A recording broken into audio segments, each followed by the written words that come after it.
दोस्तों, कुछ लोग ऐसे होते हैं जो बहुत कम उम्र में ही इतना नाम और शोहरत हासिल करके दुनिया को अलविदा कह जाते हैं कि उनकी मौत के कई अरसे बाद भी उन्हें याद किया जाता है। एक ऐसे ही महान शख्सियत थे ब्रूस ली, जिन्हें पूरी दुनिया में बेस्ट मार्शल आर्टिस्ट माना जाता है।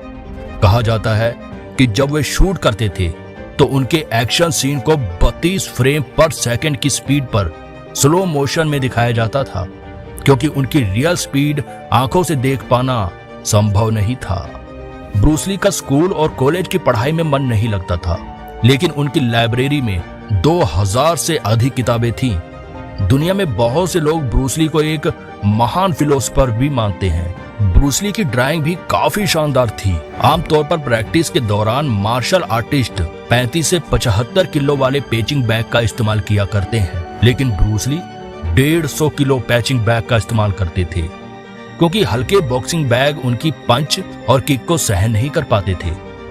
दोस्तों, ब्रूस ली की मौत आज भी एक रहस्य बनी हुई है। तो आज की इस वीडियो में हम आपको ब्रूस ली के बारे में कई ऐसी बातें बताएंगे जिनके बारे में आपने पहले कभी नहीं सुना होगा। साथ ही ब्रूस ली के टैलेंट के ऐसे किस्से भी बताएंगे जिसे सुनकर आपके रोंगटे खड़े हो जाएंगे। बस एक गुजारिश है, यदि नए हो तो चैनल को सब्सक्राइब करके बेल आइकन वाली उस घंटी को बजा दो, ताकि आने वाली हर वीडियो की नोटिफिकेशन आपको सबसे पहले मिले। ब्रूस ली का जन्म 27 नवंबर 1940 को अमेरिका के सैन फ्रांसिस्को में एक चीनी परिवार में हुआ था। ब्रूस ली की मां जर्मन थी, इसलिए उन्हें हाफ जर्मन भी कहा जाता है। ब्रूस ली के पिता का नाम ली हुई चुन था, जो एक ओपेरा आर्टिस्ट और फिल्म एक्टर थे, और उनकी माता ग्रेस हो हाउसवाइफ थी। ब्रूस ली को मिलाकर वे कुल 4 भाई बहन थे। ब्रूस ली का परिवार जल्द ही अमेरिका से वापस हांगकांग आ गया। क्योंकि ब्रूस ली के पिता एक आर्टिस्ट थे, तो उनकी फिल्म इंडस्ट्री में काफी अच्छी जान पहचान थी। इसी वजह से ब्रूस ली ने 6 साल की उम्र में ही बतौर चाइल्ड आर्टिस्ट फिल्मों में काम करना शुरू कर दिया था। बहुत कम समय में ही ब्रूस ली ने एक के बाद एक 20 फिल्मों में काम किए। ब्रूस ली जब छोटे थे तो काफी कमजोर हुआ करते थे। वे हांगकांग में एक ऐसी जगह रहा करते थे जहां पर गली मोहल्ले के बच्चे उन्हें परेशान किया करते थे और अक्सर उन्हें मारा पीटा भी करते थे। इससे परेशान होकर ब्रूस ली के पिता ने कहा कि वे मार्शल आर्ट्स और सेल्फ डिफेंस की ट्रेनिंग ले। ब्रूस ली ने मार्शल आर्ट्स की ट्रेनिंग लेना शुरू कर दी, और कुछ समय बाद अब वे इसमें इतने माहिर हो गए कि जो बच्चे उन्हें पहले परेशान किया करते थे उन्हें सबक सिखाना शुरू कर दिया। 13 साल की उम्र में ब्रूस ली ने इप मैन से मार्शल आर्ट्स के साथ साथ विंग चुन की ट्रेनिंग लेनी शुरू कर दी। इप मैन को ही ब्रूस ली अपना असली गुरु मानते हैं। इसके अलावा ब्रूस ली भारतीय गामा पहलवान से भी काफी प्रभावित थे। जब ब्रूस ली अब मार्शल आर्ट्स में परफेक्ट हो चुके थे, तो अक्सर आसपास के लड़कों को वे धूल चटा दिया करते थे। ब्रूस ली के घर पर काफी शिकायतें आने लगी। एक बार तो पुलिस भी ब्रूस ली के घर पहुंच गई। इसके बाद ब्रूस ली के पिता ने उन्हें वापस अमेरिका भेजने का फैसला किया और ब्रूस ली से कहा कि तुम अपनी आगे की पढ़ाई वहीं पूरी करोगे। ब्रूस ली ने अमेरिका में यूनिवर्सिटी ऑफ वॉशिंगटन में एडमिशन लिया, लेकिन पढ़ाई में तो उनका मन लगता नहीं था। वे कॉलेज के अन्य बच्चों को मार्शल आर्ट्स की ट्रेनिंग देने लगे और उससे पैसे कमाने लगे। इसी दौरान उनकी मुलाकात लिंडा एमरी से होती है और दोनों को एक दूसरे से प्यार हो जाता है।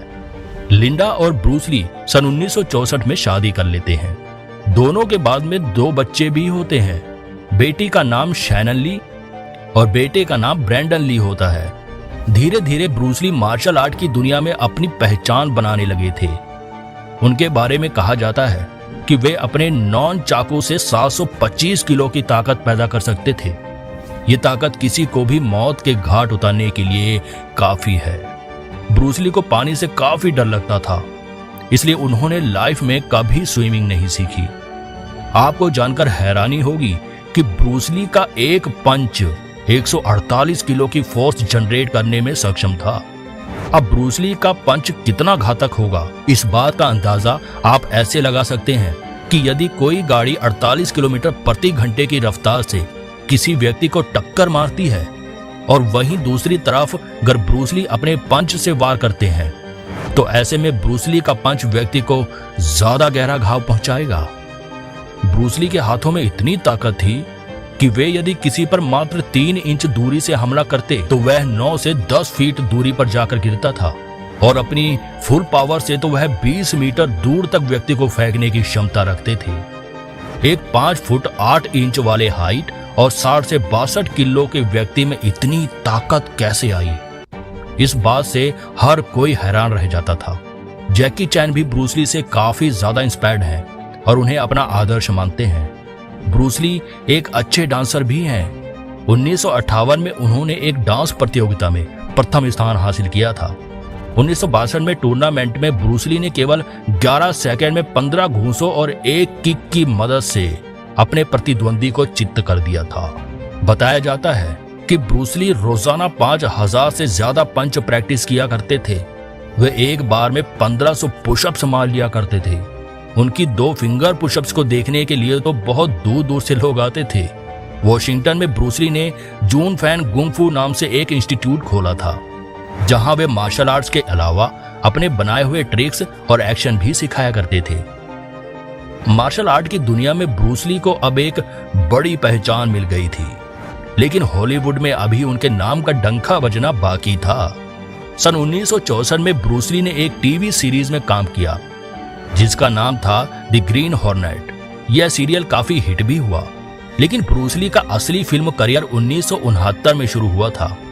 कुछ फिल्मों में उन्होंने काम किया और लोगों को वह काफी पसंद भी आई, लेकिन उन्हें असली पहचान 1972 में आई film the way of the dragon से मिली थी। इस फिल्म ने तो उन्हें हॉलीवुड के बड़े स्टार्स के बीच लाकर खड़ा कर दिया था। अब वे एक स्टार होने के साथ साथ निर्देशक, राइटर और कोरियोग्राफर भी बन गए थे। 10 मई 1973 को ब्रूस ली ने अपनी पहली फिल्म एंटर द ड्रैगन की डबिंग कर रहे थे। तभी वे अचानक बुरी तरह से गिर पड़े, जिसके बाद तुरंत ही उन्हें हांगकांग के बैप्टिस्ट हॉस्पिटल में ले जाया गया। वहां पर बताया गया कि उन्हें सेरिब्रल एजिमा नाम की बीमारी है। कुछ दिन में उस बीमारी का उपचार करके ब्रूस ली वापस आ गए और पुनः अपने काम में लग गए। वह अपनी अगली फिल्म गेम्स ऑफ डेथ की प्लानिंग करने लगे। इस फिल्म में वह जेम्स बॉन्ड फिल्म के स्टार जॉर्ज लेज़ेनबी के साथ काम करने की योजना बना रहे थे, और स्क्रिप्ट की चर्चा के दौरान ही दोनों के बीच मीटिंग भी फिक्स हो गई थी।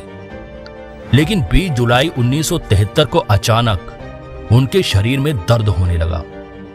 दर्द से निजात पाने के लिए ब्रूस ली ने पेन किलर की गोली खाई और आराम करने के लिए लेट गए।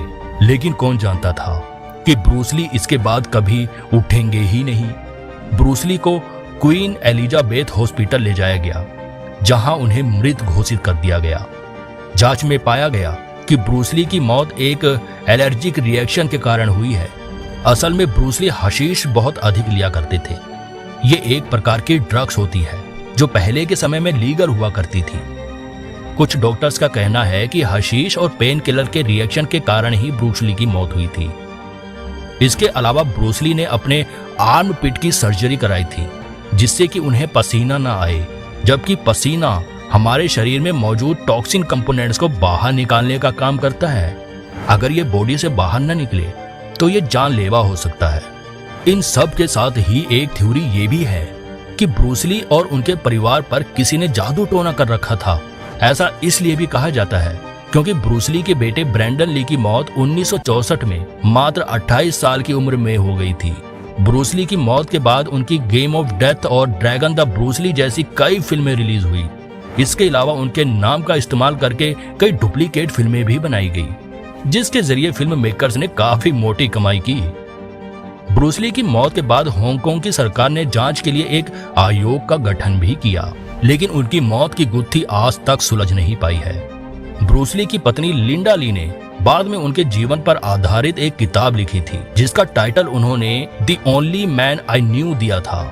टाइम्स मैगजीन द्वारा ब्रूस ली को 20वीं शताब्दी के 100 सबसे प्रभावशाली व्यक्तियों की सूची में भी शामिल किया गया था। साल 2013 में अमेरिका के चाइना टाउन में ब्रूस ली की एक प्रतिमा भी लगाई गई थी।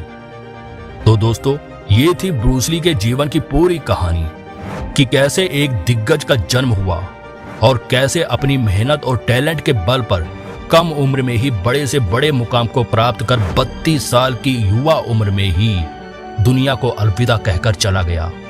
आज भी मार्शल आर्ट सीखने वाले युवा ब्रूस ली को ही अपना आदर्श मानते हैं। उम्मीद करते हैं कि आपको आज की ये वीडियो पसंद आई होगी। ब्रूस ली के जीवन की कौन सी बात आपको सबसे ज्यादा प्रेरित करती है, हमें कमेंट करके जरूर बताना। आज के लिए इतना ही दोस्तों, आपसे फिर मिलेंगे एक नई वीडियो और ढेर सारी रोचक जानकारी के साथ। तब तक के लिए जय हिंद।